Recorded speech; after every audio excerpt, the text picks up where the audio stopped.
lugar, empiezo a grabar. Y en segundo lugar, permítanme, les muestro esto, nos lo hizo llegar Fabián, no me acuerdo si el viernes o ayer. Esto es un draft que está en discusión en este momento en el IETF.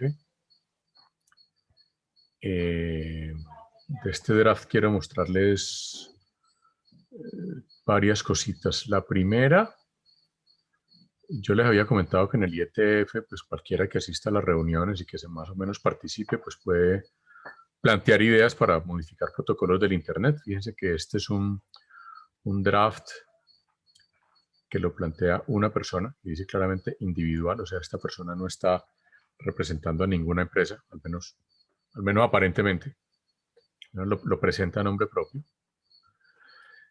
Y bueno, lo otro que tiene que ver con cómo funcionan los drafts se presentó el 24 de enero, expira el 1 de agosto. Eso es una característica propia de los drafts en general. Los drafts del IETF son propuestas, o sea, yo puedo lanzar una propuesta por loca que parezca. Eso se discute en la siguiente reunión del IETF. Ahí, no me acuerdo si son 2 o 3 por año. Si dentro de la discusión llegan a un consenso y ven que el draft que se está planteando tiene algún sentido o aporta algo en el tema de lo que es la Internet, entonces pues lo que se hace es que se hace otro draft, ¿sí? O sea, ya se define un grupo de trabajo y se saca otro draft de tal manera que cuando este expire, pues digamos ya hay un documento evolucionado que cambia o mejora o en fin, trabaja sobre el draft inicial.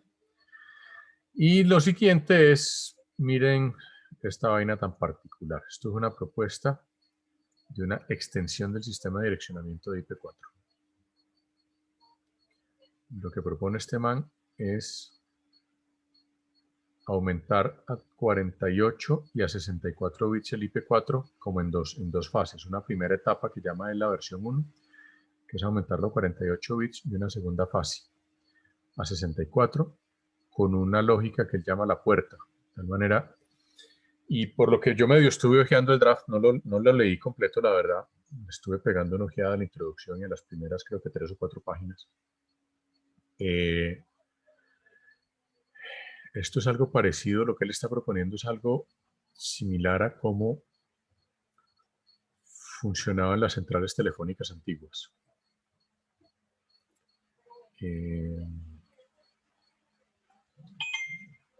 Eso hoy en día funciona, bueno, funciona más o menos igual con los teléfonos celulares y funciona con los códigos de país.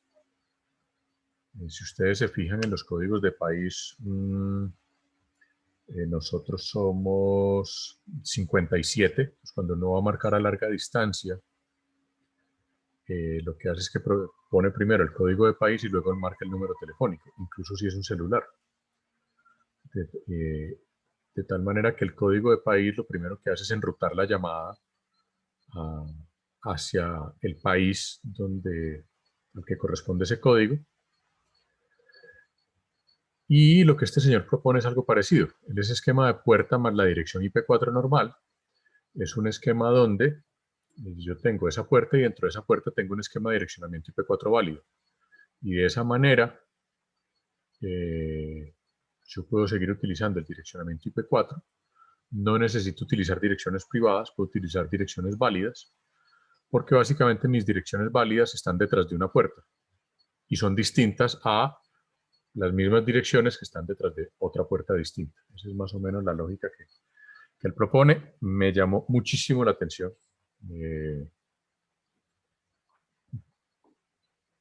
Es que 20 y tantos años después de haber creado IP6, alguien proponga simplemente una extensión de IP4.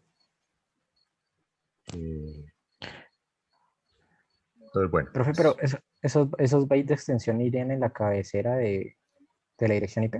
En la cabecera de la dirección IP.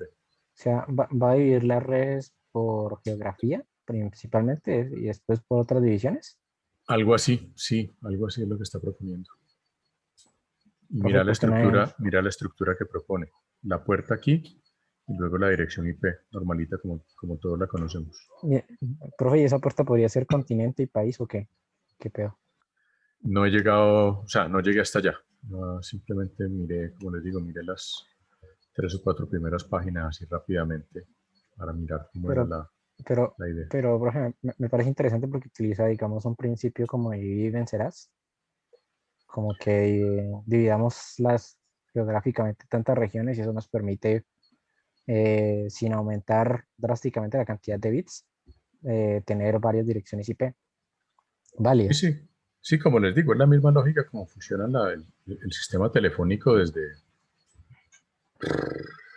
los años 20, o sea, desde hace casi 100 años. Profe, ¿y por qué no dejan ya morir IPv4?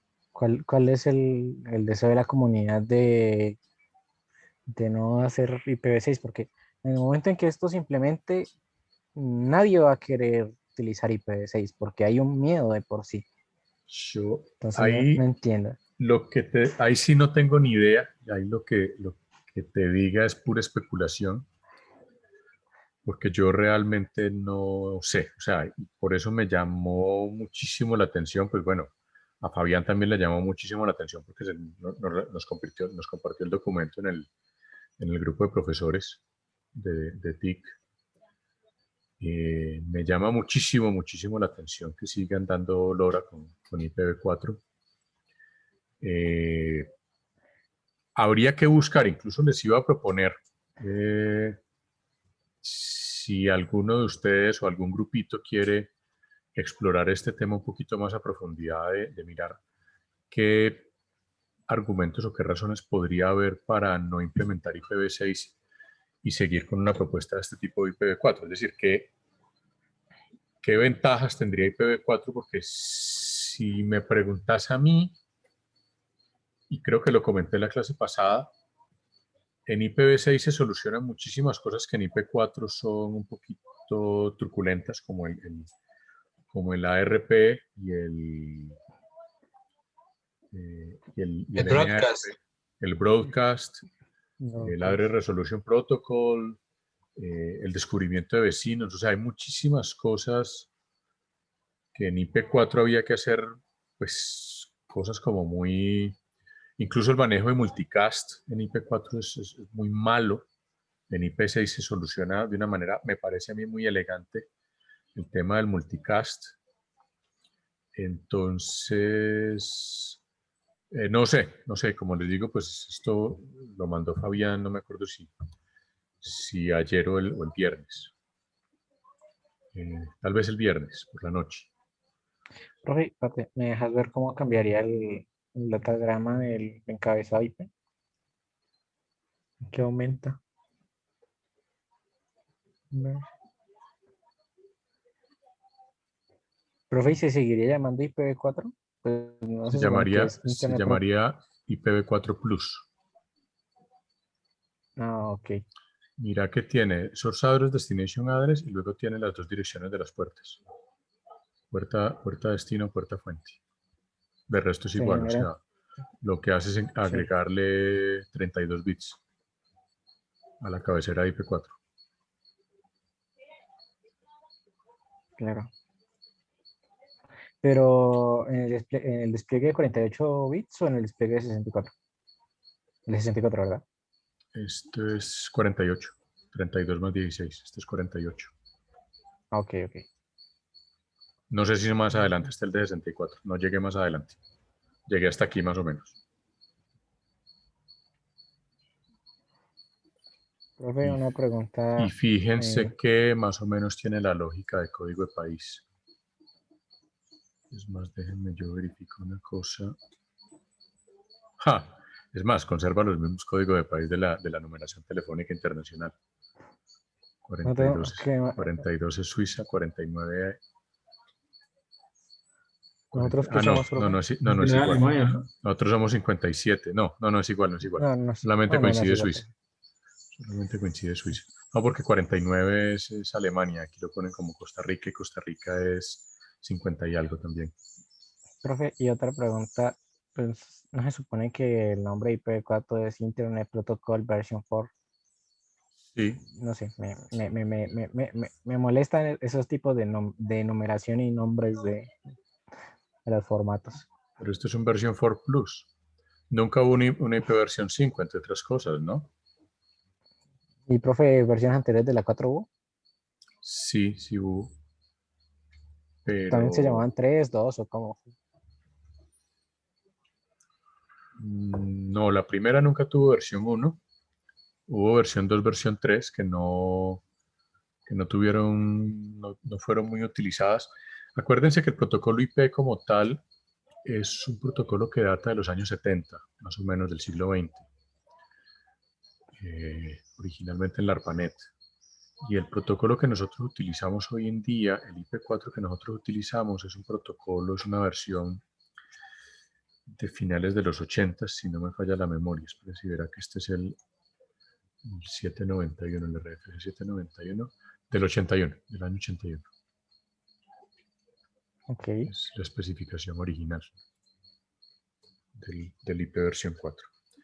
Y antes de eso, entre el año 65-66 más o menos, que se propuso ARPANET, y el 81, que fue, pues, digamos, la operación experimental de ARPANET, hasta que se transformó en Internet, precisamente, eh, pues sí hubo otras versiones del protocolo IP.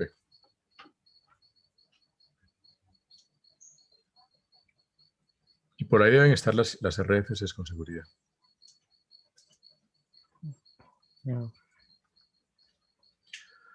Entonces, sea, es bueno, que si profe alguien, IP4 si alguien es quiere rey y esculcar seguirá un siendo rey. poquito, si alguien quiere esculcar un poquito más sobre esto, eh, oh, tiene direcciones IP incluso para los satélites, la Luna y Marte.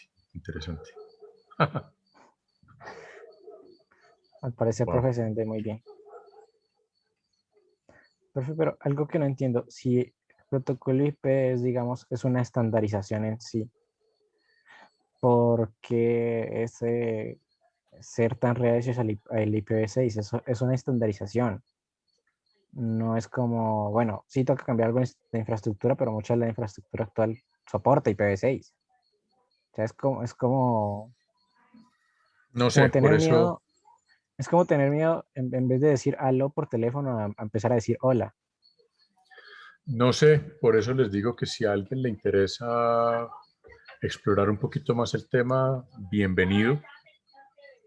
Eh, lo podemos negociar como trabajo o algo por el estilo, porque yo creo que todo esto tiene que ver con esta discusión de la osificación de la Internet. Este es un documento que también me encontré buscando un poquito sobre la osificación de la Internet en una presentación de una universidad sueca y tiene sobre todo un par de figuras muy bonitas. Ya no sé qué se me hicieron. No era en este, sino en el otro. Bueno. No. Espérale que no era en este, sino en otro. Dame un segundito. Ya les digo cuál era la.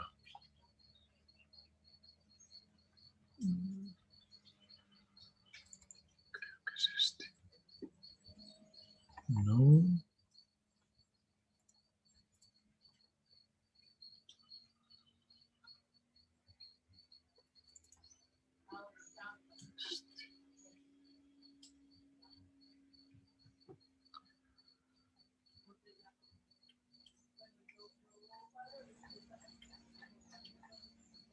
No, este tampoco es, carajo. Se me hizo que lo hice.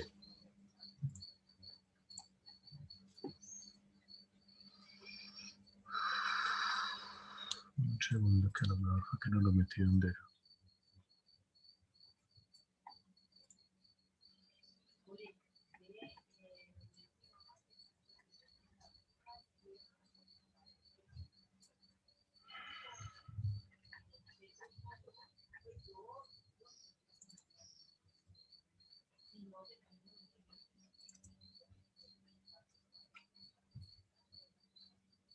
Este era.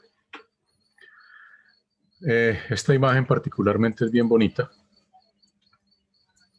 porque muestra un poco el problema que tenemos hoy en día. O sea, esto es lo que llaman osificación de la Internet, que es el hecho de que prácticamente toda la Internet hoy en día descansa sobre HTTP, TLS, TCP, en menor medida UDP, y sobre IP, donde pues lo que dicen estos autores es que esto se nos está convirtiendo en un cuello de botella, que el IP, protocolo IP-C, IP4, IP6, termina convirtiéndose en un cuello de botella porque pues absolutamente todo lo que se está moviendo, vehículos autónomos, Internet de las cosas, Internet of Everything, etcétera, etcétera, etcétera, va sobre el mismo esquema de direccionamiento de IP. Y que eso es un problema. Entonces, aquí ellos hablan de la osificación en este sentido. O sea, esto que está amarillo es como lo que está completamente rígido, osificado. Y pues lo que se están haciendo hoy en día son algunos intentos pues como de flexibilizar algunas de estas cosas. Sin embargo, en este otro que les estaba mostrando aquí, ellos muestran algunas formas de utilizar otros protocolos. Y aquí viene un asunto y es en el nivel de transporte, además de TCP y UDP, han existido muchos protocolos, o están definidos muchos protocolos, pero por temas de seguridad, solamente se maneja hoy en día TCP y UDP. Básicamente eso es una cosa que la paranoia de los administradores de red nos han llevado a esto.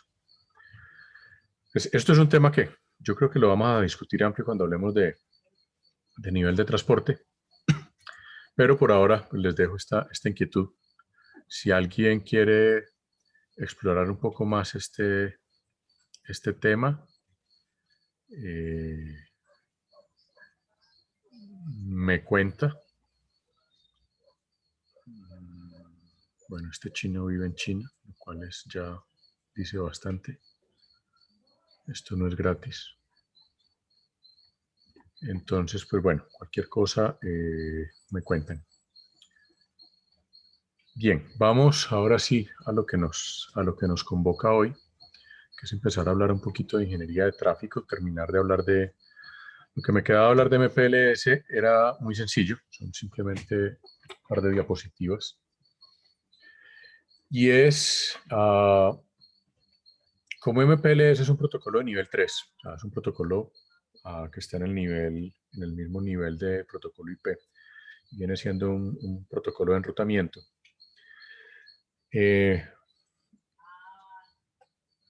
Pues MPLS va metido dentro de una trama de datos de un protocolo de nivel de enlace. Aquí viene toda una discusión, que yo creo que es una discusión más filosófica que práctica y que al final pues no dilucida mucho, y es que hay quienes dicen que MPLS más que un protocolo de nivel 3 es un protocolo de nivel 2,5, precisamente porque es un protocolo orientado a conmutación más que a enrutamiento. Eso puede ser así o puede no. O sea, digamos, yo no... Para mí esa es una discusión que no lleva a ninguna parte simplemente. Pero básicamente MPLS sirve para enrutar paquetes y dependiendo del nivel, de los niveles inferiores que haya según la tecnología que estemos utilizando, pues MPLS va a estar asociada a algún protocolo de nivel de enlace. Llámese PPP, si estamos hablando de una red tipo GPON o tipo XDSL. Si estamos hablando de una red tipo Ethernet, pues vamos a tener una trama MAC, una trama LLC. Recuerden que en la arquitectura 802 tenemos un subnivel de acceso al medio. O sea, el nivel 2 está partido en dos subniveles. Un subnivel de acceso al medio, que es el MAC, y un subnivel de control lógico, que es el LLC. Aquí es donde normalmente está 802.1, 802.2. Y pues recuerden que el documento de donde extraje yo esto es un documento un poquito viejo, entonces aquí aparece también cómo entraría MPLS dentro de una celda ATM. Y aquí pues es un, digamos que MPLS fue pensado para integrarse mucho más fácilmente con ATM y con Frame Relay. Esto es por una razón puramente histórica. Hoy por hoy creo que muy pocas redes todavía tienen o utilizan ATM. En GPON, en teoría, el GPON que está estandarizado por la ITU da la opción de montar GPON sobre ATM, pero creo que todas las versiones comerciales de GPON que existen hoy en día van montadas sobre alguna variante de Ethernet sobre fibra. O sea, yo pensaría que redes ATM ya no hay demasiadas por allá en el mundo y MPLS pues bastante menos. Pero básicamente a lo que nos lleva esto es a que pues, si yo tengo un switch MPLS, ese switch MPLS en últimas va a tener puertos Ethernet, ¿sí? Que van a ser capaces pues, de leer el encabezado MAC, el encabezado y el encabezado LLC, y simplemente luego van a procesar el encabezado o el rótulo del MPLS.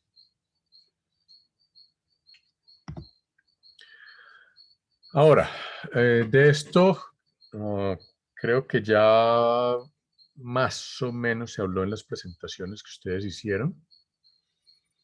Sin embargo, a mí esta gráfica me parece bastante útil desde el punto de vista de manejo de tráfico y desde el punto de vista de manejo de cómo se maneja el concepto de fibra hoy en día y las diferentes siglas que están asociadas a la fibra. Voy a empezar de abajo hacia arriba.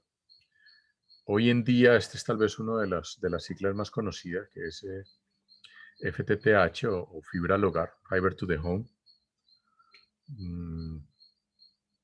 Yo creo que esta sigla debe ser más o menos familiar para ustedes. ¿Sí? Digan que sí. ¿Quién dice sí? Sí, Santiago tiene que decir sí, los demás, profe, no, sí. profe, no tenemos el lujo. No, pero a ver, los demás oyeron la presentación de Santiago, a ver. Sí, sí, sí. Pero dijiste profe familiar, no conocido. Ah, muy bien. To the building, ok, es esto de building. To the building, exactamente. Esta. Community. No, to the curb. Esto es fibra al andén. Ah, ya. Al andén o a la esquina. Y esta es to the neighborhood. Fíjense que un poco lo que cambian son las distancias. Aquí en ambos casos, lo que hay en la parte ya metálica de red de cobre suele ser o cable coaxial, lo cual convierte estas dos opciones en lo que se suele conocer como una red HFC, o alguna variante de DSL. Y dependiendo de la distancia, pues va a ser la variante de DSL que vamos a utilizar. Normalmente aquí utilizamos alguna versión, una DSL, y aquí ya utilizamos algún VDSL que nos permita tener muchísimas mayores velocidades. Lo mismo aquí. Aquí lo usual es que si esto lo instala un operador, utilice DSL, pero aquí también podría haber una opción en el cual el edificio decida cablear con Ethernet, por ejemplo, y dejar el ODU aquí en este punto. Y simplemente del ODU sacar a un switch Ethernet y distribuir en cableado UTP hacia los usuarios del edificio. Al respecto, aquí en Colombia, para que estén enterados, existe un reglamento que es relativamente nuevo, que se llama el Reglamento de Cableados de Telecomunicaciones. Reglamento, espérense un momentico, que ya me olvidó la sigla. Denme un segundo. RITEL. RITEL se llama esto. RITEL es el reglamento de infraestructura de telecomunicaciones. Esto es una norma relativamente nueva que se propuso, creo que por allá en 2017-18 más o menos. Es de obligatorio cumplimiento para los constructores a partir del año 2019. O sea que todas las viviendas que se están construyendo en este momento deberían cumplir con RITEL. Deberían no significa que lo hagan, ¿no? Pero bueno. Y básicamente lo que plantea esto es el cómo deben estar construidos los edificios actuales, de tal manera que si yo necesito hacer cableado de telecomunicaciones, el edificio tenga por lo menos la ductería necesaria para introducir cableado de telecomunicaciones, llámese coaxial, llámese fibra, llámese cable UTP. ¿Sí?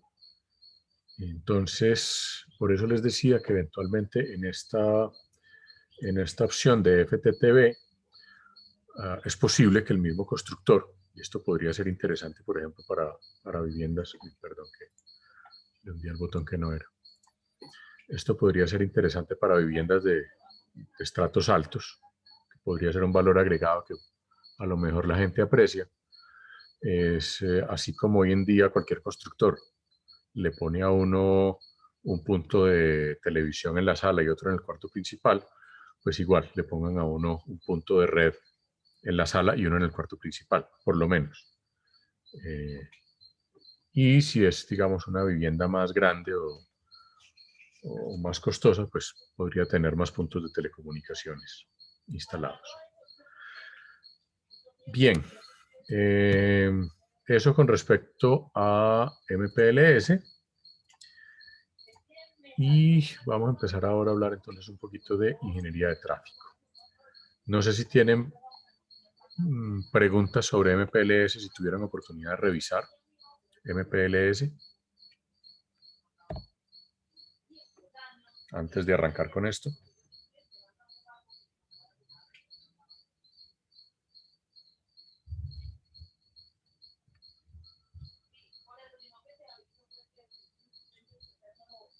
Nada, ninguno. Profe. Bien. Bueno, antes de entrar aquí, volvamos a repasar los tipos de tráfico que les había mencionado yo la última vez. Hay un tipo de tráfico que se llama conversacional. El tipo de tráfico conversacional es el que tiene que ver con voz y videoconferencia. Luego hay otro tipo de tráfico que se denomina interactivo. El tipo de tráfico interactivo es un tipo de tráfico que no tiene requerimientos de tiempo real no tiene requerimientos de tiempo real, pero que como su nombre lo indica, implica cierta interactividad. Es decir, implica que el usuario va a estar interactuando y por lo menos, y eso implica que el tráfico tiene que tener cierta priorización. Luego viene lo que se denomina el tráfico tipo streaming. Y fíjense que aquí hay una diferencia importante entre el conversacional y el streaming. La diferencia fundamental es que el tráfico tipo streaming puede hacer buffering. Es decir, puede descargar muchos datos, almacenarlos y luego reproducir. El tráfico conversacional no puede hacer buffering, porque es literalmente un tráfico que se está dando en el tiempo real. O sea, yo hablo, ustedes escuchan, puede que haya algún retardo, pero digamos no hay como posibilidad de hacer buffering porque es que yo no, o sea, yo estoy hablando y estoy diciendo lo que estoy diciendo. no hay nada adelante de lo que yo, o sea, el sistema no sabe yo qué voy a decir a continuación. Mientras que en un tráfico tipo streaming, ¿cómo? Profe, y relativamente tampoco nos podemos devolver a menos pues, que se guarde la conversación. Exactamente. O Pero un sea, tráfico, ahorita de terceros. exacto, pero un tráfico tipo streaming es un tráfico donde hay información pregrabada. Es decir, cuando ustedes van a ver este video, ya eso se convierte en un tráfico tipo streaming. Entonces eso significa que puede haber un buffering, un almacenamiento. Y ahí hay toda una discusión desde el punto de vista de ingeniería de tráfico, porque el buffering depende, o sea, el buffering implica un cierto gasto de memoria por parte de la plataforma que está emitiendo, pero también implica un gasto de memoria de la plataforma que está recibiendo y sobre todo del sistema que está recibiendo. Si yo utilizo, digamos, plataformas tipo YouTube, que son plataformas basadas en HTTP y que están en un navegador web, entonces ese buffering pues tiene un cierto costo en términos de memoria para el sistema. Lo que ha pasado a lo largo del tiempo es que ese buffering es cada vez menor. Se sigue manejando, pero digamos que antes YouTube tenía un buffering de, no sé, 30 segundos, algo por el estilo, porque la red no era tan confiable, porque el ancho de banda no era tan bueno, etcétera, etcétera. Hoy en día ese buffering creo que es como de 5 o 7 segundos, no recuerdo bien. Pero en todo caso, el supuesto detrás de todo esto es que las redes hoy en día tienen más ancho de banda y más confiabilidad. Ahora, luego de este streaming, tenemos el que se denomina tráfico de background. El tráfico de background son mensajes, correo electrónico,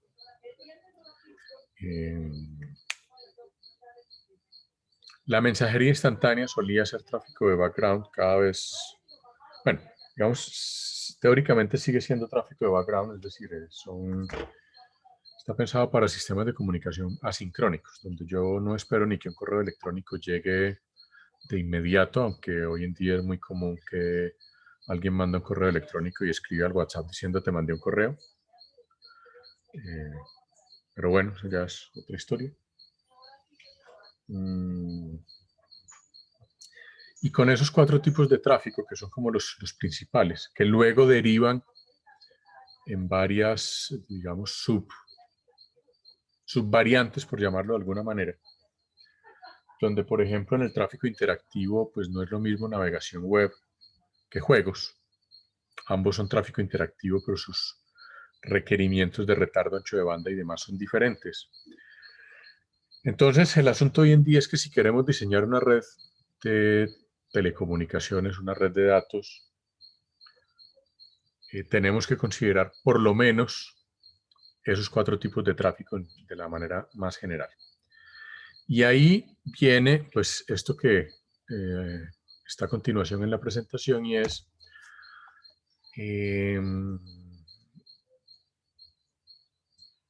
para yo diseñar de acuerdo a las características del tráfico, tengo que tener en cuenta lo que se llaman las distribuciones estadísticas de ese tráfico. Es decir, cada uno de estos tráficos tiene un cierto comportamiento estadístico y unas características que obedecen a su naturaleza y que me permiten modelar matemáticamente ese tráfico y por lo tanto reservar recursos o prever recursos. Características generales del tráfico, por ejemplo, conversacional, es que el ancho de banda que suele gastar es un ancho de banda fijo, o en general se maneja fijo. Puede ser variable, pero en ese orden, en ese sentido, digamos que se ha manejado cierto grado de conservatismo. O sea, hemos sido muy conservadores en eso y ese tráfico conversacional normalmente obedece a lo que se conoce como la distribución Erlang-B. Es decir, en general el tráfico de voz y de videoconferencia suele obedecer a un comportamiento de este tipo.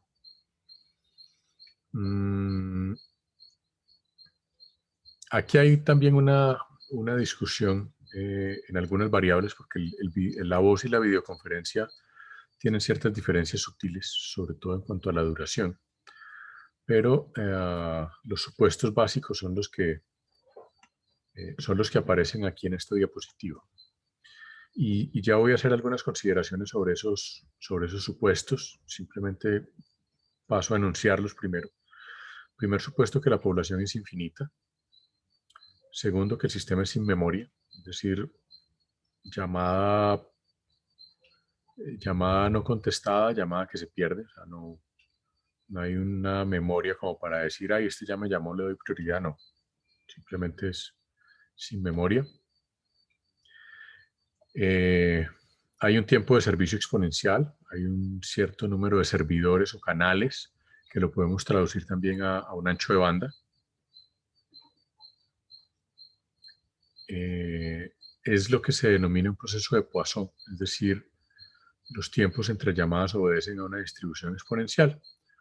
No hay sala de espera, es decir, si yo intento llamar y la llamada no sale, no es como los call centers, donde sí hay sala de espera. Y ahorita vemos cuál es el caso de los call centers.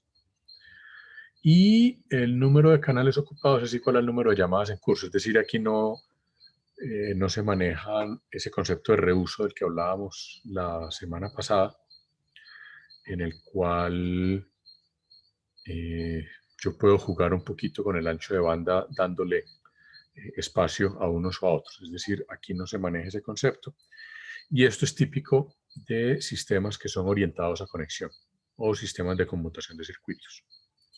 Probablemente ustedes dirán, venga, pero esto no tiene mucho sentido en un sistema de Internet tipo IP, etcétera, etcétera. Sí, eso es parcialmente cierto. Pero si yo quiero garantizar, digamos, la calidad de una conversación o de una videoconferencia, lo mínimo que debo hacer es garantizar un ancho de banda. Puede que en algún momento tenga más ancho de banda, puede que en otro momento menos ancho de banda, pero tengo que por lo menos garantizar un mínimo. Y por eso normalmente en las llamadas, cuando la señal se empieza a deteriorar, porque de pronto el ancho de banda no es muy bueno, la señal no es muy buena, simplemente la llamada se cae. O sea, no hay... Fíjense que algunas aplicaciones como WhatsApp tratan de ponerlo a uno en espera, de manejar una salita de espera, pero al final pues terminan simplemente tumbando la llamada. Voy un poquito sobre los supuestos. La población infinita no es realmente que sea infinita, sino que es muchísimo más grande la población que el número de canales disponibles, es decir, el número de usuarios que en algún momento pueden estar utilizando la capacidad del sistema son muchísimo más alto que el número de canales que tengo disponibles. Si esto lo comparamos con ese concepto de reuso, ahí podría más o menos aplicar en el sentido de que yo tengo un ancho de banda que lo estoy compartiendo con muchísimos usuarios y yo tengo un número mucho mayor de usuarios que el ancho de banda que le estoy asignando a cada uno de esos usuarios. Es decir, al final, la sumatoria de los anchos de banda de los usuarios es mucho mayor que el ancho de banda que yo realmente tengo. Y eso es un poco con el concepto de reuso está asociado a esta idea de que no todo el mundo va a utilizar el sistema simultáneamente. Eso es lo que pasa cuando acá, digamos, la red entre vecinos que ocupan parte del ancho de banda que supuestamente uno debería tener. Exactamente. Y aquí el tiempo de servicio exponencial es que la distribución estadística que obedece al comportamiento de este tráfico es una distribución exponencial. Eso significa que es una distribución donde la media tiene un significado un poquito diferente o bastante diferente a la media en una distribución gaussiana. La distribución gaussiana es simétrica, la distribución exponencial no es simétrica, o sea, esto es una curva exponencial donde la mayoría de las, digamos, la media. Yo no sé qué le está pasando a este PowerPoint que desde desde la semana pasada no me deja usar la pluma, pero bueno. Básicamente lo que significa esto es que la media concentra como el mayor número de intentos de llamada, y de la media hacia la derecha son como los casos más raritos. Por ejemplo, si yo digo que una llamada promedio dura 10 minutos, eso significa que aproximadamente el 90% de las llamadas van a durar 10 minutos o menos. Y solamente un 10% va a durar más de 10 minutos. Entonces, eso, digamos que por esa razón, los operadores hoy en día se dan el lujo de tener llamadas ilimitadas. Porque después de muchos años se dieron cuenta que a la gente, así le den tiempo ilimitado al aire, no habla ilimitadamente. Profe, y otra cuestión es que los operadores, para mantener datos dentro de la media, generaron un tiempo de, como una especie de vida de la llamada. Usted ya no puede pasarse una hora de llamada, en cualquier operador ya lo bota.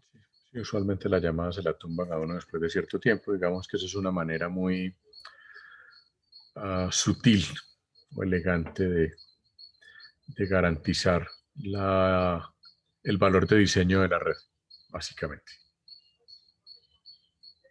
Y que las comadres no se queden hablando tiempo infinito, porque sí hay personas que eventualmente sí pueden hablar tiempo infinito. Es que las comadres se quedan hablando a tiempo infinito. Es verdad, bro. Profe, profe, Nada más mi los mamá que habla con una de sus amigas y hay 3 horas ahí los, no- hablando. los noviazgos de primer día, esos son los más cagados. Sí, sí hay casos de casos. Bueno, la otra distribución que es muy común, bueno, esta es la probabilidad de bloqueo para la Erlang B. Fíjense que es una ecuación un poquito difícil de calcular computacionalmente hablando, porque tiene estos elementos factoriales. Y aquí aparecen dos elementos. Uno, bueno, C es el número de canales que tengo disponibles. Lo que se calcula en esta distribución usualmente es la probabilidad de bloqueo, es decir, cuál es la probabilidad de que yo intente hacer una llamada y la red no me lo permita. Esto fue originalmente pensado para sistemas telefónicos, ¿no? También tengo que aclarar que aunque esto se ha adaptado en los últimos años a sistemas de datos, a redes de datos, todos estos principios de tráfico fueron diseñados por allá en los años 30 del siglo XX por un ingeniero sueco que trabajó con Ericsson, Erlang, de ahí que la unidad de tráfico, al menos de tráfico de voz, se suele manejar en Erlangs. Y entonces lo que se define es esta probabilidad de que la llamada no salga, o sea, que la red no tenga capacidad. Y está en términos del número de canales disponibles y lo que se conoce como la carga ofrecida al sistema. Eso también lo llaman el tráfico de hora pico,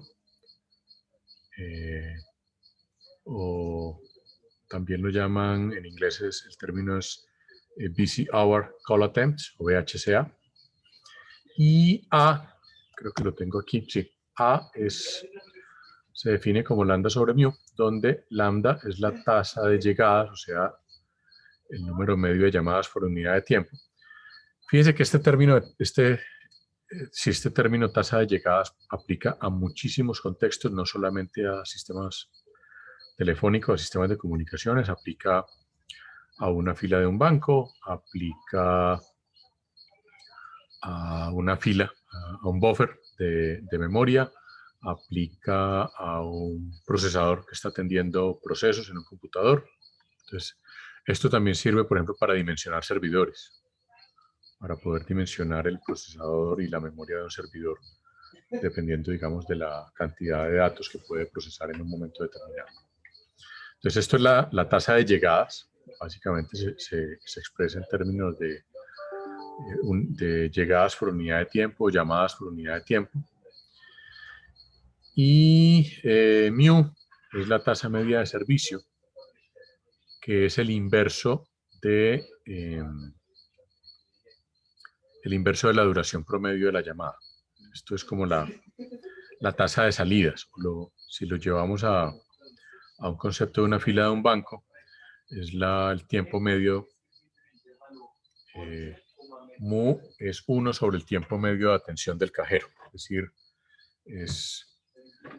lo puedo medir en cuántos clientes salen de la caja del banco por unidad de tiempo, de tal manera que el lambda sobre mu, ambos está dado en unidades de llamadas por unidad de tiempo, o sea, llamadas sobre minuto, llamadas sobre segundo, dependiendo cómo lo estemos modelando, y se traduce en Erlangs. Entonces, A realmente es adimensional, porque las unidades de lambda y mu se cancelan, pero normalmente se dice que la unidad es el Erlang, ¿sí? Pues en honor a este señor sueco.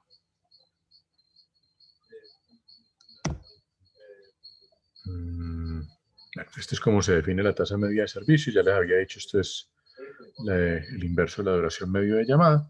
Y aquí la duración de llamada también se distribuye exponencialmente. Bueno, esto es algo de teoría de colas. Los que creo que no nos vamos a adentrar mucho. Perdón, que metí el dedo donde no era. Creo que no nos vamos a adentrar mucho en teoría de colas, probablemente, ni en cadenas de Markov. Pero básicamente en colas esto se denomina un modelo MMSC, donde M hace referencia a la distribución de llegada, en la segunda la distribución de salidas, C es el número de canales disponibles y la otra C es el tamaño de la cola de espera. En este caso pues son idénticas, pues como ya les dije no hay cola de espera.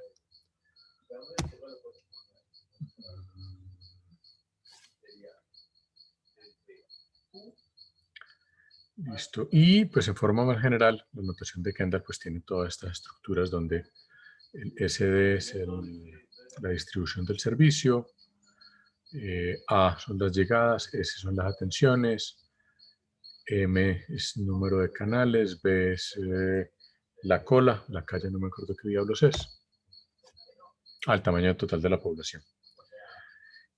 Y la disciplina de servicio hace referencia a pues, cómo manejo la cola. Primero que llega, primero que atiendo, último que llega, primero o último que entra, primero que sale, en fin, hay distintas disciplinas de servicio. Aquí cuando se prioriza, por ejemplo, en un sistema con prioridades, tengo una disciplina de servicio distinta y el sistema ya se me convierte en un sistema con más colas. Y aquí tengo una diferencia fundamental. En esto que les estoy explicando aquí solamente tenemos una cola en total. O sea, el tamaño total del sistema implica una cola, punto. Cuando estamos manejando sistemas con múltiples tipos de tráfico, ya tenemos un sistema con múltiples colas, es decir, la notación que se utiliza es un poquito diferente.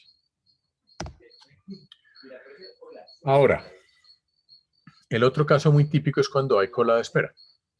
Cola de espera es caso típico de bancos, supermercados, buffers de un enrutador, el buffer de un sistema, por ejemplo, de streaming de video, etcétera, etcétera. Es decir, en todos esos casos asumimos que hay una cola de espera, de tal manera que cambia la manera como se representa la probabilidad y aquí ya no es una probabilidad de bloqueo, sino una probabilidad de que exista un retraso. Y lo que realmente se modela en una Erlang C es cuánto es la probabilidad de que se demoren más de X tiempo en atender. Es decir, cuando ustedes llaman a su operador de confianza o a su banco de confianza y los dejan media hora esperando, eso está perfectamente diseñado. O sea, eso no es por accidente. Eso tiene ingeniería detrás para que uno espere determinado tiempo y se largue y desista de la llamada o pues le prueban a uno su grado de persistencia esperando en la cola para que lo atiendan. Los call centers en general se diseñan así. O sea, esta es la manera como se diseña el número de puestos que necesito en un call center, dependiendo del número de llamadas que atienda por minuto, por hora, etcétera. Entonces yo puedo diseñar claramente cuántos puestos de trabajo, cuántos asesores le asigno a un call center para que los usuarios sean atendidos dentro de determinado rango de tiempo. Por supuesto, una cosa piensa el que diseña el call center y cobra por puesto de trabajo, y otra cosa piensa el que contrata el call center y le cobran por puesto de trabajo. Entonces ahí también hay un tema de equilibrio. Entonces, como les decía, lo que se plantea en la Airlines es esto: la probabilidad de que el tiempo de espera supere un determinado tiempo, dado que se presenta un retraso, que son como las dos condiciones. Es decir, si la atención no es inmediata, entonces entra el usuario en cola de espera y el tiempo de espera es más o menos tanto. Por eso, bueno, aquí en Colombia no es muy frecuente, pero hay algunos sitios donde uno llega a una cola. Yo alguna vez creo haberlo visto en un banco, no recuerdo en cuál, pero que uno llega a una cola y le dicen tiempo de espera tanto. O sea, en el punto donde uno está parado en la cola hay un letrerito que dice tiempo de espera tanto. Es decir, ahí ya le están diciendo a uno: mire, cuando usted está en esta posición, con el tiempo promedio que nos demoramos atendiendo a alguien, usted va a esperar tanto tiempo. Si uno está de malas y los 10 que hay delante de uno son todos mensajeros, pues se jodió. O sea, pero digamos que esos son casos fortuitos.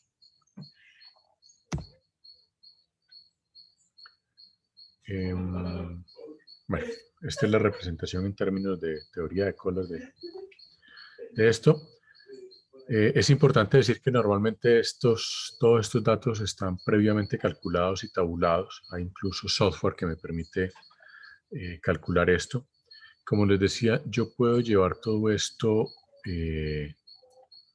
a términos de anchos de banda, de capacidades de canal, de bits por segundo, de bytes y cola de espera, etc. Es una cuestión de conversión relativamente simple, que se ha utilizado por muchos años para hacer ingeniería de tráfico en redes de datos, y aunque digamos no es lo más, no es lo más adecuado en sentido estricto, es un poco heterodoxo, diría yo, pero funciona. Es decir, yo hoy en día puedo dimensionar un canal de un sistema de transmisión de datos utilizando o una Airline B o una Airline C, traduciendo el número de canales a capacidad de canal, a bits por segundo, sabiendo que una llamada típica, un códec de voz típico, me ocupa más o menos tantos bits por segundo, que un códec de videoconferencia como el de Zoom me ocupa tantos bits por segundo, que Netflix me ocupa más o menos tantos bits por segundo y que tengo un buffering de tanto, que YouTube también me consume tantos bits por segundo, dependiendo si es SD o HD, etcétera, y el buffering es de tanto. Entonces yo puedo jugar con esos parámetros y decir: mire, yo para que a este señor le funcione bien su videoconferencia de Zoom, le funcione bien su Netflix para una, dos o tres pantallas, tengo que tener un ancho de banda mínimo de tantos bits por segundo, y suponiendo un reuso de tanto, entonces es posible que su ancho de banda se le caiga más o menos a tanto. Entonces puedo jugar con el buffering para que pues, no se le congele su película ni se le quede tostada su videoconferencia. Entonces todo eso es diseñable a partir de estas dos distribuciones que, como les digo, son antiguas, no fueron pensadas para el Internet ni mucho menos, pero siguen funcionando. En el caso de las redes de datos, como les decía, se ha demostrado desde hace ya algunos años que el comportamiento del tráfico de las redes de datos es algo que se denomina autosimilar. Este es un artículo de referencia, no es el primero, sí es uno de los primeros. El primero es uno de Paxson y Floyd, que creo que es del 93, si no me falla la memoria, 93-94. Esto es lo que se conoce en la literatura como un seminal paper. Es de esta revista, Computer Communication Review. Le recomiendo, mejor dicho, venga, yo voy a hacer un pequeño paréntesis aquí.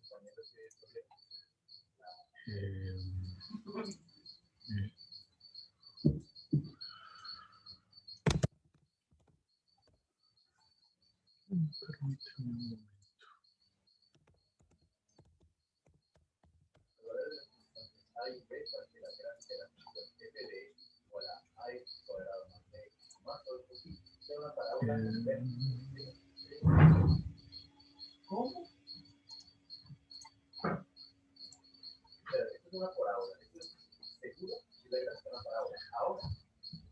Si ustedes quieren estar más o menos al día en temas relacionados con la evolución de las redes de datos, con tecnología, bueno, por un lado está el de Cisco, ¿cómo es que se llama?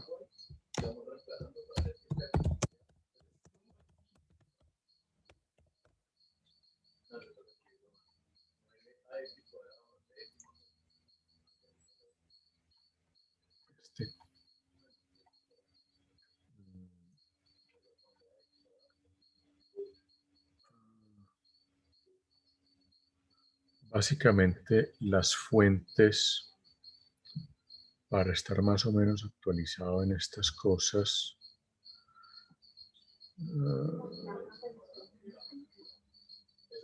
Uno es el Transactions on Networking, el IEEE Transactions on Networking. Uy, ¿qué pasó? ¿Qué pasó?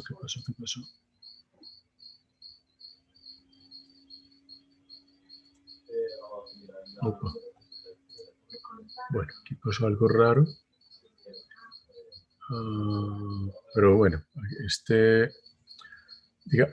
es una revista más orientada a cosas muy académicas, digámoslo así, para estar un poquito más enterado, digamos, de los chismes, por decirlo de alguna manera. Aparte del Communications Magazine, que es una revista muy general de telecomunicaciones, está IEEE Network, que esta sí está orientada específicamente a redes de datos. Esta está muy orientada a temas de Internet. Y hay unas un poquito más especializadas como el Internet of Things Magazine. Entonces, esta revista es muy de redes de datos, de temas de protocolo IP, TCP, evolución de la Internet, Internet of Things, etc. O sea, esta es una revista de redes en general. La otra que es altamente, que es donde muchos de los grandes artículos se han publicado, es esta, el Computer Communication Review. La mayoría del contenido de esta revista es abierto, o sea, el Computer Communication Review no necesita tener suscripción, es open source. Hay algunos artículos que sí son restringidos, pero digamos hay muchos que están en open source. Y finalmente pues está esta, que es una revista de Cisco, que es de donde donde saqué el material de MPLS, que ustedes lo tienen allí en el Moodle. Y esta es una revista que se publica, creo que trimestral, si no me falla la memoria. Entonces, tiene una particularidad, aunque esta es una revista de Cisco, o durante muchísimos años fue publicada por Cisco, y hasta el año 2013 fue casi exclusivamente de Cisco. Siempre ha sido una publicación que no le hace publicidad a las cosas de Cisco, es decir, es una revista muy neutral. Sí, Cisco la edita, Cisco es el que la soporta, pero en términos tecnológicos hace una revista bastante neutral en el sentido de que no hace referencias a marcas, a fabricantes, simplemente es muy seria en eso y muy de divulgación. O sea, no es una revista con un corte académico de investigación, sino una revista mucho más de divulgación y muy juiciosa en cosas relacionadas con la Internet, con TCP/IP. Bueno, hecho este paréntesis, vuelvo por acá. Simplemente para que tengan en cuenta que esas son como fuentes que les pueden servir a ustedes para hacer investigación, para proyecto de grado, para trabajos de este curso, para trabajos de cursos que vienen más adelante. Entonces, como les decía, en este tema de lo del tráfico autosimilar hay un par de referencias. Una es esta, la otra es el artículo de Paxson y Floyd. Ambos se publicaron en SIGCOMM. El de Paxson y Floyd se publicó también en Transactional Networking, con unos pequeños cambios. Es decir, en Transactional Networking lo orientaron mucho hacia Ethernet como tal, mientras que en SIGCOMM lo orientaron hacia la Internet en general. Pero es básicamente la misma lógica en ambos casos. Bien, esto es la situación típica de cualquier red de datos, llámese una red de hogar, llámese una red de pequeña empresa, llámese una red de gran empresa, una red de campus. La arquitectura es exactamente la misma en todos los casos. O sea, yo tengo aquí una serie de usuarios, cada uno de estos usuarios tiene X bits por segundo. Aquí tengo un canal, una capacidad de canal. Generalmente el número de usuarios multiplicado por la capacidad de cada usuario es muchísimo mayor que la capacidad que tengo contratada, que sé. No solamente por el tema, digamos, de velocidad de conexión. Ustedes podrán decir, no, pues sí, yo estoy conectado aquí por Ethernet, que son 100 megabits por segundo, y yo lo que tengo contratado con mi operador son 30 megabits por segundo, pues ni de fundas, o sea, no hay riesgo de que de que a mí me den aquí los 100 megabits por segundo. Pero cuando hablamos aquí de capacidad, tenemos que separar lo que es la capacidad que me da el nivel físico, que normalmente en una red local va a ser la capacidad que me da la conexión Ethernet o la capacidad que me da el Wi-Fi, de la capacidad que yo realmente estoy consumiendo. Acuérdense de lo que hablábamos la vez pasada del throughput versus el goodput. Aquí mi throughput pueden ser 100 megabits por segundo, pero mi goodput o el goodput que necesito pueden ser de unos pocos kilobits por segundo. En este caso, si yo solamente estoy aquí hablando con ustedes por videoconferencia, pues aquí estaremos consumiendo en el mejor de los casos unos 256 kilobits por segundo, si acaso 512 kilobits por segundo, que es muchísimo menor que lo que yo tengo pues en mi conexión del cable. Y aquí pues entran varias cosas. Uno, pues aquí hay una cola de procesamiento, por muy pelle que sea el dispositivo al que yo estoy conectado, llámese Access Point o switch de Home Center. Aquí hay una cola de procesamiento. Aquí tiene que haber algún tipo de manejo de cola, un leaky bucket o un protocolo similar. ¿Ustedes vieron eso en redes 1? Pregunto de una vez antes de empezar a hablar en Swahili.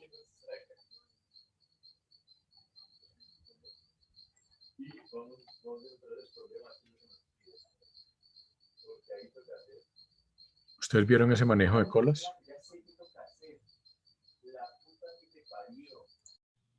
Pues más o menos. ¿Eso no es una fierce input, fierce output? Como una especie como ¿Pero qué significa más o menos? que los primeros que lleguen a la parte de procesamiento van a ser los primeros en ser despedidos del Sí, proceso. pero como por ejemplo, el manejo del overflow, esto que les acabo de decir aquí, normalmente el throughput aquí es mucho mayor que la capacidad de salida. O sea,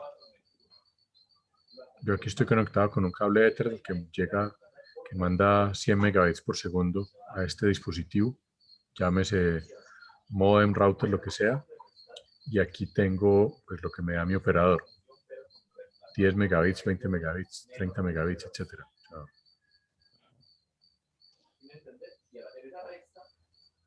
Sí, profe. Para mandar toda esa información, pues hay algo que está conocido que llaman paquetes seccionados, no recuerdo, particionados, perdón, bueno, entonces pero no sé si es la regla. denme un segundito, hago otro pequeño paréntesis por acá. Yo busco una cosa.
Es 37. Un segundo.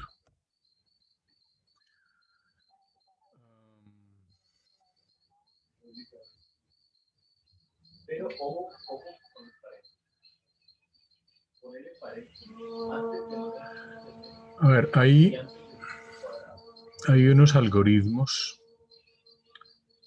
que son para manejo de no necesariamente de la congestión, sino para esto, cubetas con goteo y con token.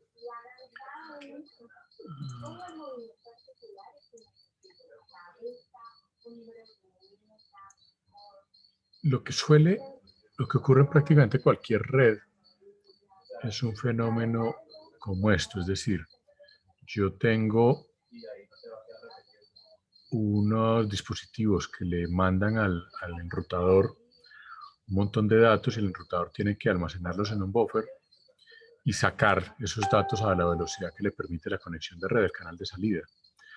Entonces, esto se llama el algoritmo de la cubeta con goteo y hay toda una formulación para modelar esto cómo se maneja, aparte del manejo de colas, del first in, first out y todo eso.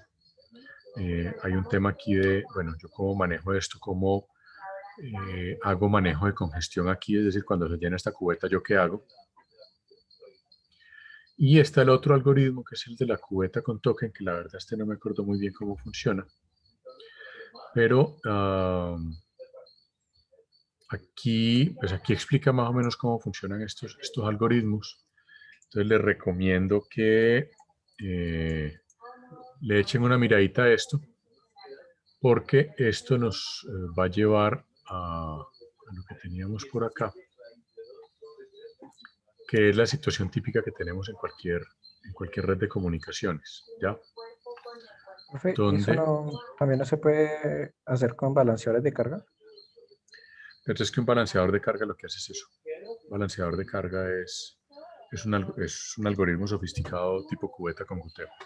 Ah, listo, ya entendí. que lo que hace fundamentalmente es, recibo los datos que este señor me manda, los almaceno un ratico, los despacho por acá y luego sí le digo a este señor que me vuelva a mandar datos. Entonces, aunque este señor puede mandar datos a 100 megabytes por segundo, él no está mandando datos constantemente, está mandando datos cada que yo le pido que me mande datos, porque si no, pues no puedo mandar lo que todos estos señores están mandando. Pues, a la larga, este señor está mandando realmente 512 kilobits por segundo. O sea, yo lo que necesito asignarle aquí a la salida para que funcione, por ejemplo, esta videoconferencia fluida, son 512 kilobits por segundo. Solo que él esos 512 me los manda en rafaguitas de 100 megabits por segundo, pero solo que rafaguitas muy cortas. Entonces ahí hay un tema de cómo se maneja esto, sobre todo cuando estamos hablando de tráfico conversacional. Con los otros tráficos es mucho más sencillo, con el tráfico conversacional es mucho más complejo. Por lo que les digo, pues yo tengo que garantizar que los datos fluyan, pero pues mi interfaz de transmisión es de 100 megabits por segundo. Entonces ¿qué hago? Lo que tengo que hacer es simplemente pues regular el envío de esos datos de tal manera que aquí salga el ancho de banda que yo necesito, la capacidad que yo necesito para que esta conferencia fluya adecuadamente y que ustedes escuchen adecuadamente, probablemente con retardos, probablemente varios de ustedes me están oyendo en un medio segundo antes, medio segundo después de lo que yo realmente estoy hablando, pero mientras eso para ustedes sea absolutamente transparente, la cosa funciona y funciona bien. Pero este es el reto. Cuando hablamos de ingeniería de tráfico, el reto es cómo tomo yo las diferentes capacidades de estos usuarios o que requieren estos usuarios de acuerdo a servicios, aplicaciones y demás, y dimensiono el sistema de tal manera que esta capacidad que tengo aquí sea adecuada para atender los requerimientos de todos estos usuarios, de tal manera que todos los usuarios perciban una calidad de servicio adecuada. Y cuando digo perciban, eso es absolutamente textual, porque aquí un alto porcentaje es de percepción. Es decir, cuando hablamos de calidad de servicio, calidad de experiencia, son simplemente percepciones del usuario. Es decir, que una página web funciona rápido, que las descargas están funcionando bien, etcétera, etcétera. Esos son cuestiones de percepción. Permítanme un segundo, por favor. Quedo con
Bueno, entonces, lo que les estaba diciendo es que el reto que nosotros tenemos acá con,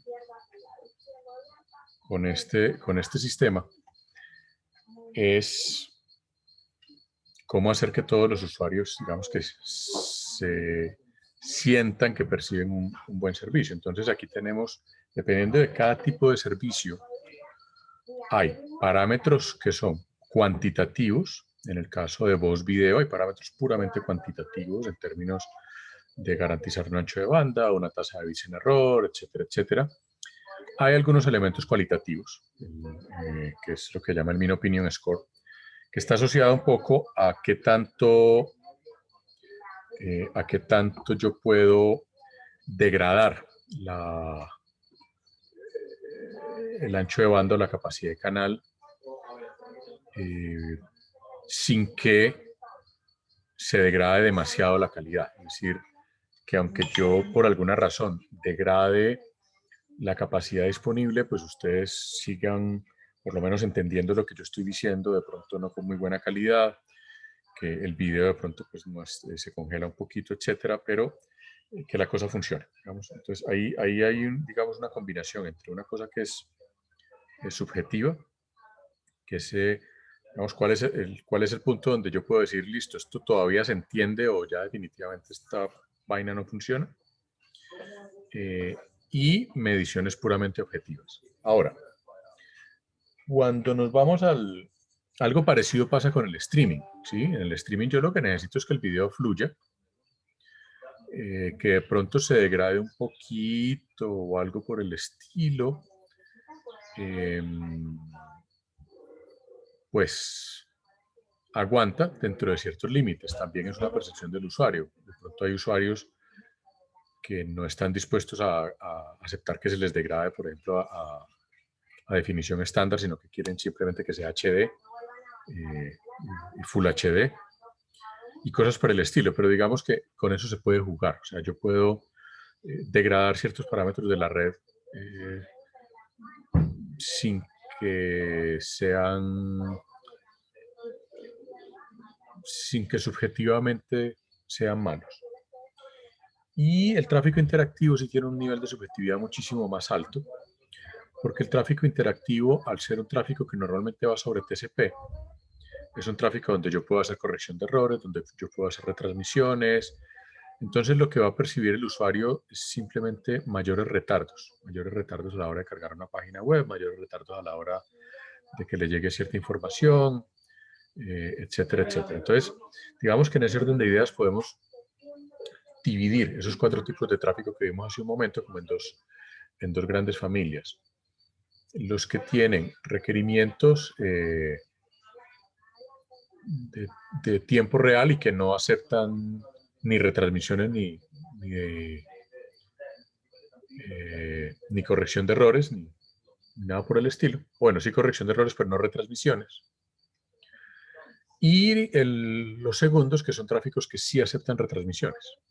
Entonces, que sus condiciones son mucho más flexibles en términos de la capacidad disponible. O sea, son tipos de tráfico a los cuales yo les puedo sacrificar capacidad sin que se degrade demasiado el servicio, sin que el usuario perciba un servicio muy malo.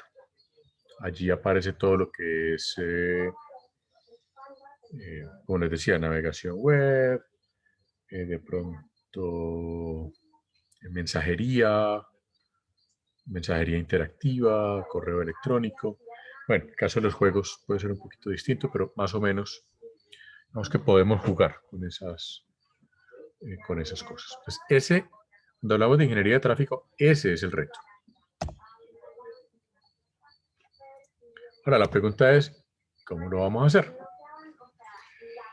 Y fíjense que aquí, si miramos lo que es el tráfico autosimilar versus ese modelo de Poisson que acabamos de ver, de Erlang-C, nos encontramos con estas diferencias. Aquí, en el tráfico autosimilar, las ráfagas no tienen una longitud natural, es decir, no hay una longitud que yo diga, venga, es que las ráfagas siempre son de tal tamaño.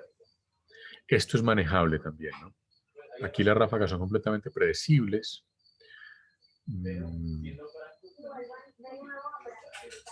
La agregación se intensifica el comportamiento de la ráfaga, es decir, mientras más variantes son, más variable es el tamaño de la ráfaga,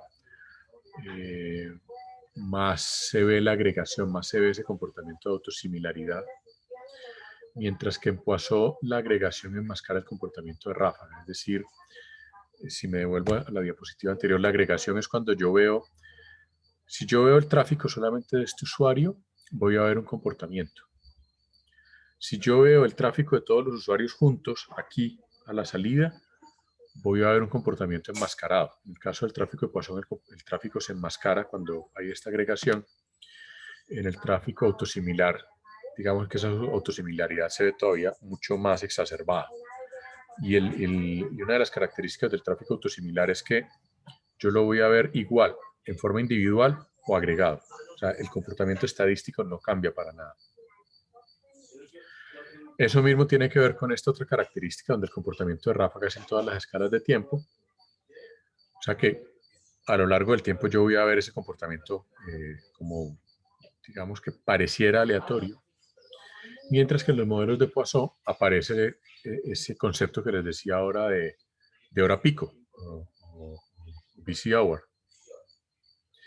Y aquí, pues los periodos de congestión van a ser mucho más difíciles de predecir en el tráfico autosimilar. En los modelos de Poisson, eso está supremamente estudiado. Digamos, hay métodos en los cuales yo puedo estudiar el comportamiento del tráfico, medir el tráfico y decir, listo, la hora pico es esta. Y es absolutamente muy predecible. No puedo decir absolutamente predecible porque hay eventos que me afectan el comportamiento del modelo de Poisson. Pero incluso si esos eventos son eventos periódicos, también se vuelve predecible. Mientras que acá los periodos de congestión son bastante más difíciles de predecir, no significa que no se puedan predecir. En el tráfico autosimilar también es posible identificar periodos de congestión. Y aquí viene un criterio de diseño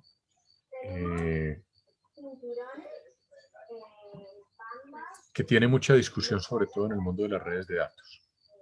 En el mundo de las redes de voz y en el mundo de las redes celulares, siempre se diseña la red para que tenga el mejor comportamiento posible en la hora pico.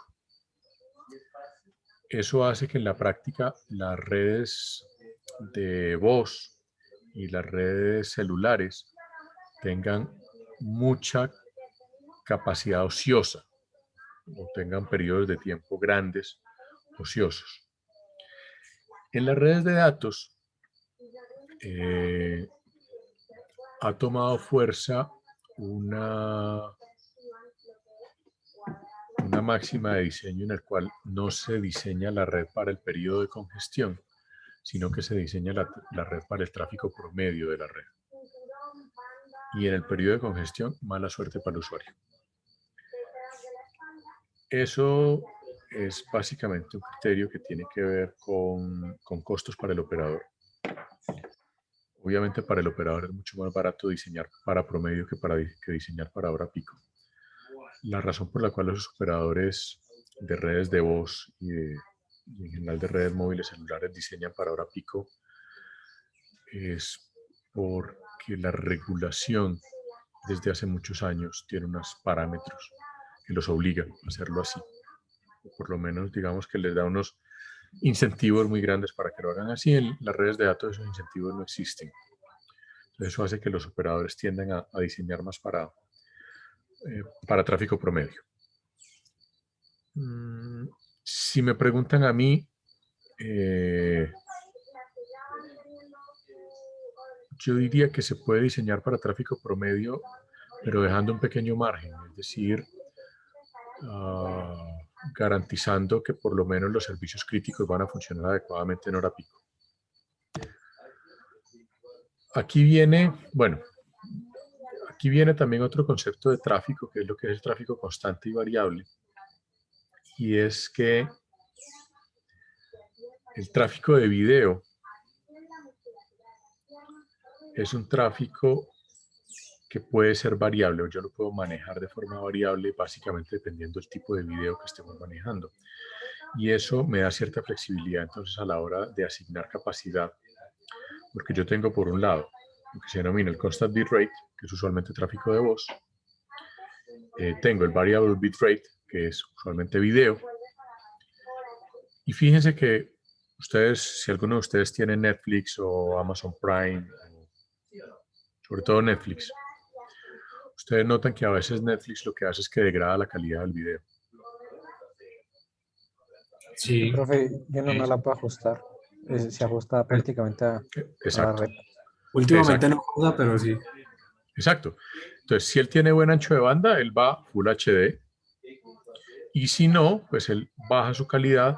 Entonces, básicamente un sistema como Netflix está diseñado, muy bien diseñado para operar dentro de este concepto de variable bitrate. Es decir, se puede regular de acuerdo a las fluctuaciones de la red. Entonces yo no necesito que la red me garantice una tasa de bit constante para este flujo de video, sino que la red me puede garantizar una tasa de bit variable para el flujo de video. Y aquí juego con las características del video. Un video como este que tenemos ahora es un video con una tasa de bits muy, muy bajita, porque el movimiento es poco. O sea, todos estos estándares de compresión de video como el H264, el H265, tienen una tasa que depende de qué tanto cambia el video. Entonces aquí donde el fondo es constante, donde yo a duras penas me muevo, etcétera, pues la tasa de transmisión es muy, muy bajita. Pero si vamos a transmitir un partido de fútbol, un partido de básquet, Fórmula 1, etcétera, pues la tasa es mucho más alta. Entonces, si yo tengo múltiples videos con diferentes requerimientos de ancho de banda, pues yo puedo ajustarme a las características de la red y jugar un poquito con ese comportamiento. Eso lo llaman multiplexamiento estadístico, multiplexión estadística, y es algo con lo que yo puedo jugar, tanto en la red como en las fuentes y en los decodificadores de video. De tal manera que o se hace lo que hace Netflix, que simplemente se adapta, o puedo jugar también con la red. Entonces, en términos generales, estos 4 tipos de tráfico que veíamos ahora se podrían dividir como en 3 grandes familias. Uno, lo que es la tasa de bits constantes, la tasa de bit variable, que es sobre todo video y streaming, y lo que se denomina unspecified bitrate o available bitrate, que es todo lo demás, o sea, todo lo que es tráfico de background y tráfico interactivo lo puedo meter por acá. Como les digo, eso ha cambiado recientemente, o sea, si ustedes miran las RFCs más recientes, aparecen otras consideraciones, sobre todo por el tema de juegos. Pero en términos generales, con esto podemos ir diseñando. Esto es un ejemplo típico de una cámara IP, donde ahí vemos más o menos cómo se comportan los kilobits por segundo, de tal manera que yo puedo jugar con la capacidad de tráfico disponible, pero esto a su vez hace un poquito más complicado el reto de diseñar la red. ¿Por qué? Porque pues si yo diseño la red aquí, pues no soy capaz de manejar estos picos, pero si manejo la red acá voy a tener un montón de capacidad ociosa. Entonces tengo que diseñar la capacidad de mi red de tal manera que pues esto oscile, de tal manera que cuando el video necesita esta capacidad, básicamente le roba capacidad a otros servicios. No lo hace momentáneamente, entonces probablemente los otros servicios no... De hecho, la idea es que los otros servicios no se vean afectados. Y ahí es donde es fundamental poder simular adecuadamente cada una de estas fuentes de datos. Por eso les decía la vez pasada que empezaran a buscar cómo simular este tráfico, porque lo que vamos a ir trabajando de aquí en adelante es un poco esto, ¿sí? Entonces aquí tengo, bueno, esto del jitter ya lo habíamos discutido, aquí simplemente tengo la definición formal por si la quieren. Y nada, con eso termino por hoy. Y el reto que les queda a ustedes entonces es mirar un poco ese tema de, bueno, cómo modelo fuentes de datos, cómo modelo el comportamiento de Netflix. Hay algo donde me diga, mire, Netflix usted le consume entre esto y esto, el Zoom le consume entre esto y esto, etcétera, etcétera. Les propongo que busquen posibles, que empiecen a buscar esa información de tal manera que el jueves discutamos un poquito más sobre esto y pues de pronto discutamos algo más sobre tráfico autosimilar. ¿Listo? Y sigamos y tenemos un poquito más sobre este tema de ingeniería de tráfico. Listo, profe. Cómo dimensionar el canal, que es a lo que quiero llegar. Profe, una pregunta en la cuestión del modelo de Poisson. ¿Podríamos definir que la red de ICE sí tiene un modelo así? Porque, digamos, se sabe que el tráfico pesado es en el del almuerzo porque todos los estudiantes tienen su celular y el más pesado es cuando empiezan a ver lo que es eh, matrículas. En el caso de la red de ICE, sí se maneja más o menos lo que se suele hacer. La red de ICESI es que en las horas picos de la red, como la red de ICESI está segmentada, entonces en las horas pico de la red de estudiantes se le da un poco más ancho de banda a la red de estudiantes y se le baja ancho de banda a la red administrativa, porque normalmente en ese horario de almuerzo la red administrativa baja, porque no hay gente en las oficinas, etcétera, etcétera. Y en matrículas, más que aumentar canal, en matrículas lo que se hace es mejorar la capacidad de los servidores, porque usualmente lo que se cuelga en la época de matrículas no es el canal de internet, son los servidores, casi siempre. Entonces lo que se ha hecho en los últimos semestres es tener capacidad elástica en los servidores de matrículas. Listo, profe, entendido. Yo creo que eso ha ido mejorando, pero lo que ha ocurrido en el pasado con el tema de matrículas ha sido un tema de servidores fundamentalmente, no de red. Listo, profe. Listo. Con poco hay gente como si recibieran DDoS. ¿Cómo? Con poco hay gente como si los servidores recibieran DDoS. Sí, claro. Claro, lo que pasa es que es un sistema que normalmente vuelve a la misma discusión que teníamos ahora. ¿Lo diseño para hora pico o lo diseño para el promedio? En el caso del sistema de matrículas o del banner en particular, yo tengo 16 semanas donde el banner tiene un uso X. Tengo una semana donde el banner tiene un uso 100X. Si yo dimensiono los servidores para 100X, voy a tener una capacidad ociosa durante prácticamente 48 semanas del año, que me cuesta un poco de plata. O sea, eso cuesta mucha plata en servidores. Es un Blade completo. Y un Blade cuesta 60, 70 millones de pesos. Entonces, es una decisión complicada. Y obviamente si le preguntan a cualquier director financiero de cualquier empresa, va a decir, ni pues chiras. Usted verá cómo lo solucionan en esas 2 semanas, pues yo no le voy a gastar esa plata a un cacharro que va a estar prácticamente apagado las 3/4 partes del año. Y eso se lo van a encontrar ustedes en cualquier empresa. El financiero cuida la platica y salvo que sea un operador de telecomunicaciones, la visión de todos los financieros es la parte de TI es un gasto. Eso no le agrega valor a la empresa. Y hacer cambiar esa mentalidad es muy jodido. O sea, incluso hoy en día, donde las empresas dependen cada vez más y más de infraestructura, incluso hoy en día, después de la pandemia, donde todo el mundo se tuvo que volcar a la web y demás, uno ve, y creo que pueden buscar la entrevista por allí, de ese señor Mario Hernández, o si alguno de ustedes vio la experiencia de Alcosto y Catronics durante los días sin IVA, pues que no estuvieron dispuestos a gastar plata en infraestructura, a pesar de que estábamos en un modo completamente virtual y que ellos sabían que se les iba a volcar todo a virtual. Les salía más barato presionar al gobierno para dejarles abrir las tiendas que gastar plática en infraestructura de TI. Entonces, eso es algo con lo que ustedes se van a encontrar en casi cualquier empresa donde trabajen. Incluso hoy en día que estamos hablando de transformación digital y de todas estas vainas, todavía hay una mentalidad muy reacia a eso. O sea, entonces es una de las cosas que toca aprender. Les toca aprender a ustedes cuando lidien con los señores financieros.